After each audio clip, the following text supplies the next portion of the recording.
Järgmisena on meie stuudios või siis võib-olla rikaste jaoks lihtsalt sauna eesruumis istet võtnud Stotter. Tere tulemast! Tervist! Kõigepealt ma pean kohe tunnistama, et ma olen sind harjunud nägema Twitchis tavaliselt dinosauruse kostüümi kandmas, aga tuleb välja, et sul on ka, eks ole, tavariided ja võib-olla isegi natukene viisakamad variandid olemas. Aga räägi kohe, mis värk selle dinosauruse kostüümiga siis üldse on?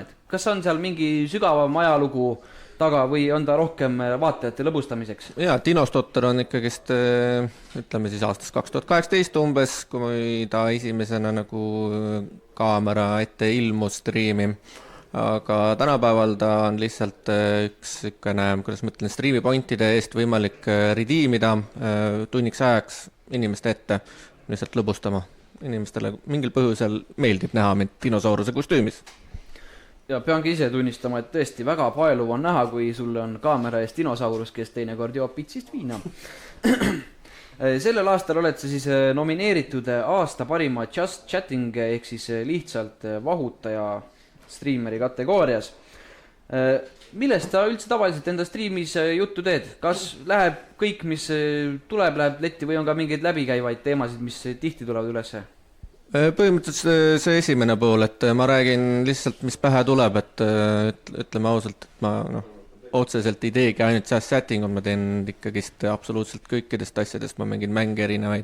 Aga kui on just chatting, siis ma olen ka sinna just chattingu alla pannud niimoodi sellise pigem nagu IRL poole, kus ma teen süüa või mulle tehakse süüa ja mina lihtsalt räägin juttu.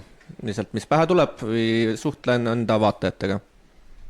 Ma olen ise pannud su striime vahepeal jälgides siis tähele, et sa oled korraga ammutanud siis inspiratsiooni nii võib-olla siis TikTokis tuntuks saanud loositädilt kui ka võib-olla siis VRC-lt, et korraldades siis nende kuuliga raja läbimisvõistlusi ja siis loosides võitjatele auhindu.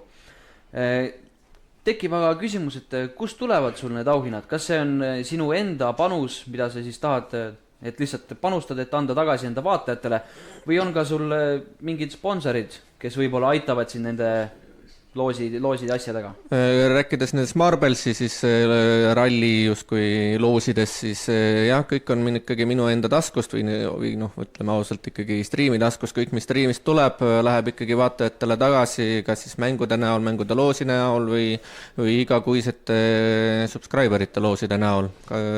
Vahetevahel on ka koostööpartnerid midagi loosi andnud, aga enamalt ikkagi minu enda taskust.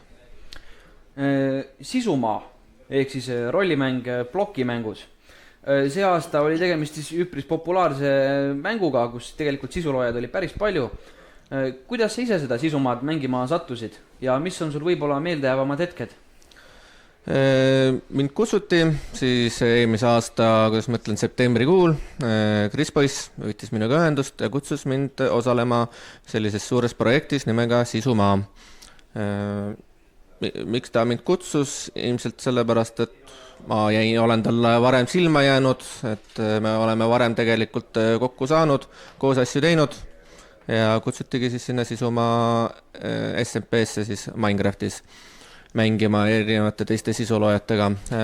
Ja minu jaoks juba esimesest päevast, kuna mina iga päev ei saa striimida, mul on nädal ja nädal, siis kõik hetked, mis ma seal serveris olin, nad on alati midagi toonud, midagi on juhtunud.